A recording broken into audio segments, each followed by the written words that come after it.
Allez, sans plus attendre, on va démarrer. On a démarré pour respecter le timing. Donc il va falloir être vigilant sur les horaires. On va accueillir notre premier speaker. Et c'est une start-up qui nous vient de Rennes. C'est Mapui avec Goulven Lorcy qui nous rejoint. Il doit y avoir une petite musique d'introduction. Voilà, c'est ça. Goulven, parfait. Allez, on peut l'accueillir. Voilà, merci Goulven.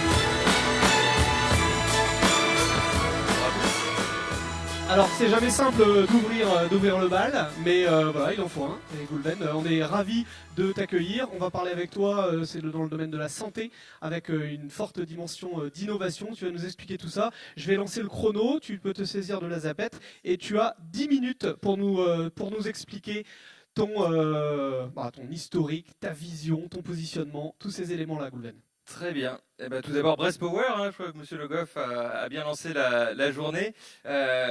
Juste avant d'introduire la plateforme, c'est vrai que quand je fais le tour de la France pour présenter, nous on est dans la santé, à chaque fois il y a toujours un retour sur le territoire breton. Dans le territoire breton, vous êtes innovant, on entend toujours parler de vous, de vos entreprises et de vos startups. Donc je pense on peut être fier de notre territoire. Alors moi, je vais un peu plomber l'ambiance qui est bonne ce matin. Est-ce que vous savez à quoi correspond la courbe qui est derrière moi? La courbe qui est derrière moi, c'est le déficit des hôpitaux publics entre 2012 et 2016. En 2012, il était de 200 millions d'euros.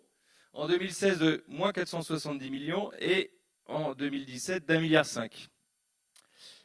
Donc on a une vraie problématique aujourd'hui. Les embauches sont gelées dans les centres hospitaliers. Les professionnels de santé manquent de temps, manquent de moyens. Il y a des ruptures d'approvisionnement de médicaments, vous devez entendre, il y a beaucoup d'articles qui sont sur le sujet. Qu'est-ce qu'on fait?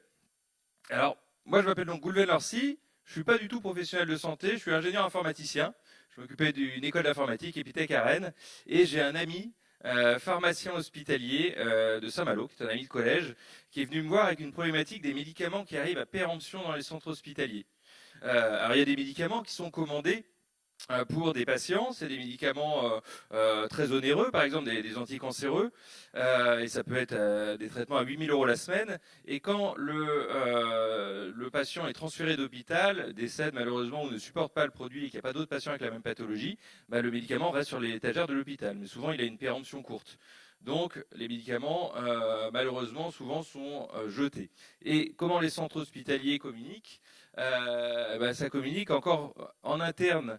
Il y a eu pas mal d'améliorations avec le numérique, mais pour communiquer avec un autre hôpital, c'est souvent pas les mêmes systèmes d'information. Donc le moyen le plus utilisé encore aujourd'hui, c'est le fax et le téléphone. Au mieux des fichiers Excel. Donc on a un vrai problème de communication. On a cherché des chiffres sur le sujet, sur ces pertes de médicaments dans les centres hospitaliers. Il y a 50 millions d'euros de médicaments qui sont perdus chaque année dans les centres hospitaliers publics et privés sur ces médicaments qui arrivent à péremption. Alors que justement, on a un moyen fort, on ne peut pas tous les récupérer, mais pour en sauver une bonne partie, en faisant communiquer les hôpitaux entre eux. Donc c'est la solution qu'on a mis en place avec mon collègue. On a lancé une plateforme qui s'appelle MaPUI. Alors PUI, c'est pour les pharmacies à usage intérieur, c'est le nom des pharmacies hospitalières. Et pour permettre tout simplement, on va être comme sur un bon coin du médicament, mais vraiment spécialisé santé bien sûr, qui permettent aux hôpitaux de mettre à disposition ces médicaments qu'ils ne vont pas utiliser et de pouvoir communiquer l'information en temps réel sur toute la France. Aujourd'hui, on a 300, donc on a lancé la plateforme en 2015-2016, et on a 300 hôpitaux qui sont connectés sur toute la France, avec une belle bande bretonne, bien sûr, et normande. L'idée, on a déjà récupéré plusieurs, on doit être à plus d'1 million d'euros, et d'un côté, ça dépanne les centres hospitaliers justement en minimisant des coûts, et de l'autre côté, ça peut aussi dépanner des centres hospitaliers sur des médicaments en rupture. Donc on a travaillé avec les agences régionales de santé, énormément avec le centre hospitalier de Quimper, qui est pas loin d'ici, qui est très porteur justement avec les startups et sur les nouvelles technologies, justement pour trouver des moyens d'amélioration sur pas mal de problématiques. J'en prends une deuxième. Est-ce que vous savez comment sont gérés en cas d'alerte d'attentat les plans blancs, justement pour connaître l'état des stocks de médicaments vitaux?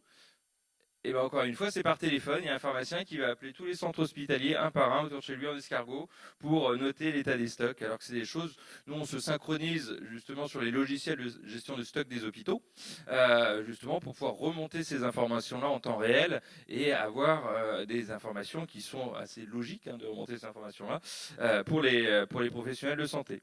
On a travaillé sur un dernier sujet aussi ces temps-ci, un gros sujet, il y a eu pas mal d'articles ces dernières semaines et une commission du Sénat qui a enquêté dessus, c'est sur les problèmes de rupture d'approvisionnement de médicaments, c'est-à-dire les laboratoires qui ne sont pas capables de fournir. Alors, il y a plein de raisons différentes, mais les centres hospitaliers, par exemple mon collègue de Saint-Malo, pour vous donner l'idée encore du manque et du problème de l'information, il passait 1 heure par semaine il y a 3 ans à gérer les problèmes de rupture d'approvisionnement pour trouver des médicaments de remplacement.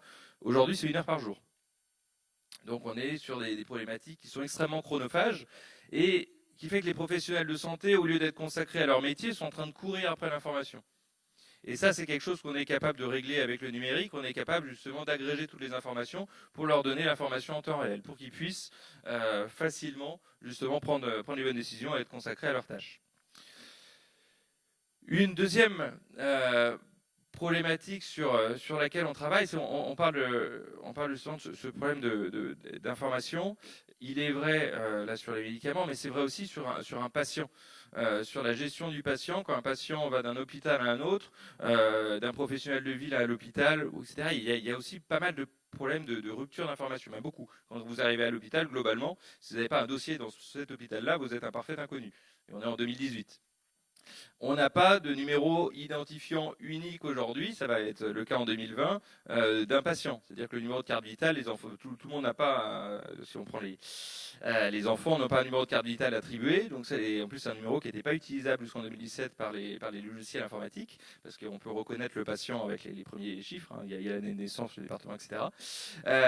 Et donc c'est-à-dire que pour reconnaître un patient, on va comparer manuellement le nom, le prénom, la date de naissance, ça s'appelle la FEUF, l'identitovigilance, et c'est source d'erreur. Ça c'est quelque chose, on est en France, c'est source d'erreur parce qu'on n'a pas été capable de créer jusqu'à aujourd'hui un identifiant unique du patient pour le suivre entre la ville et l'hôpital. Donc on se retrouve sur des problématiques. Moi, je donne un cas personnel. J'ai été papa il y a quelques mois, et quand on est allé aux urgences, donc on est à la maternité, plutôt avec ma femme, elle avait passé toutes ses analyses, justement, les échographies dans le même centre hospitalier, à l'étage du dessus.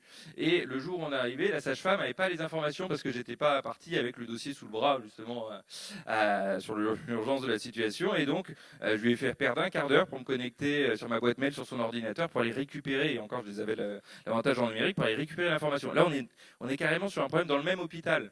Donc vous vous rendez compte du problème qu'il peut y avoir d'hôpital à un autre hôpital au niveau du département, et encore plus si vous êtes hospitalisé en France. Cette problématique-là, si on reprend vraiment sur la partie médicaments, les complications suite à la prise de médicaments, de manière globale, s'appelle la iatrogénie médicamenteuse. Il y a un collectif de médicaments qui a compilé toutes les données. Ça équivaut à 1 million de journées d'hospitalisation par an. Et ça concerne 130 000 patients. Et le chiffre qui fait le plus peur, c'est que c'est 3 fois le nombre de morts sur les routes. C'est 10 000 décès. Alors souvent des personnes très âgées, souvent malades, mais c'est 10 000 décès suite aux problématiques qui sont liées à la prise de médicaments. Sur ces problématiques-là, il y a environ un tiers qui est lié au manque d'information entre la ville et l'hôpital, entre les traitements qui sont donnés par votre médecin traitant, votre spécialiste, et l'hôpital. Donc, la HAS, la Haute Autorité de Santé, a fait des recommandations pour faire ce qui s'appelle des bilans de médication, c'est-à-dire reconnaître toutes les informations, pour retrouver toutes les sources justement de prise de médicaments du patient pour pouvoir éviter ces problématiques-là. Si on prend une personne de plus de 65 ans, il y a 20% des plus de 65 ans qui prennent un minimum de 7 traitements en parallèle. Donc forcément, quand ces personnes arrivent aux urgences, elles sont vues par un médecin urgentiste qui lui a pas forcément connaissance de tous ces traitements et qui va adresser une prescription d'entrée. Et donc l'idée de ces bilans de médication, c'est de pouvoir comparer la prise de médicaments en ville avec cette prise de médicaments, justement cette ordonnance qui a été faite à l'hôpital, pour vérifier s'il n'y a pas ce qu'on appelle une divergence non intentionnelle qui potentiellement peut amener à des complications.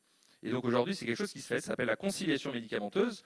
C'est fait sur ça prend 1 heure par patient parce que c'est fait de manière papier. Il y a le fax, le pharmacien hospitalier reçoit un fax de la pharmacie d'officine, appelle le médecin traitant et compile toutes ces informations-là de manière papier. L'idée, c'est qu'avec des outils numériques, justement, on lui fasse gagner du temps et qu'on récupère automatiquement les informations de la ville pour pouvoir faire gagner encore une fois du temps, libérer du temps et avoir une bonne connaissance des traitements des patients entre la ville et l'hôpital. Donc voilà sur les éléments sur lesquels on travaille. On est une start-up de 10 personnes, donc c'est pareil, nous aussi en interne, on essaye de ne pas utiliser des fichiers Excel, encore moins de fax. Donc on a mis en place des process pour pouvoir publier nos plateformes web justement très rapidement. On fait une mise à jour ou 2 par semaine, avoir plein d'outils automatisés pour que même avec une équipe de 10 personnes, on puisse travailler avec 300 centres hospitaliers. Il va falloir qu'on grossisse un peu quand même, mais voilà l'idée générale. Pour conclure, je vous donne juste deux éléments, un autre chiffre pour que vous ayez bien conscience des problématiques.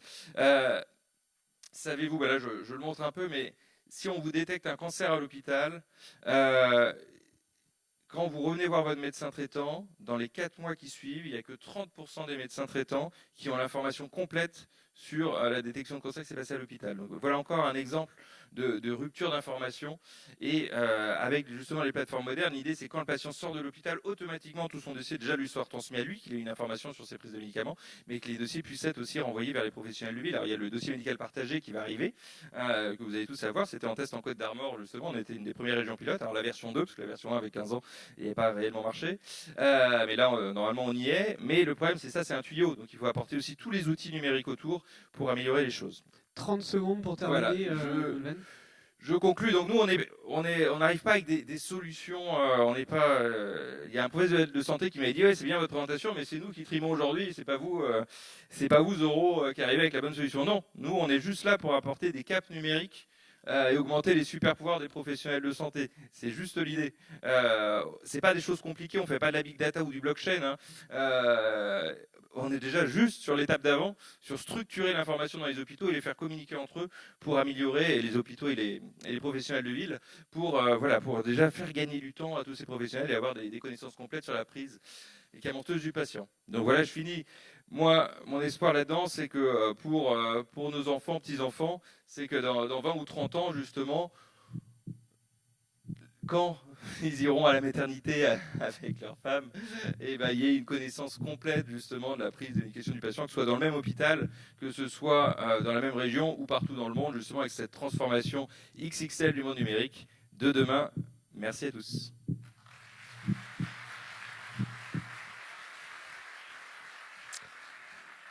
Merci Goulen pour avoir ouvert le bal et respecté le timing des 10 minutes. L'idée c'est qu'on prenne 1 ou 2 questions dans la salle rapidement. Merci en tout cas pour ce témoignage et pour cette... on voit toutes les innovations dans le domaine de la santé, j'en pense à plein d'autres.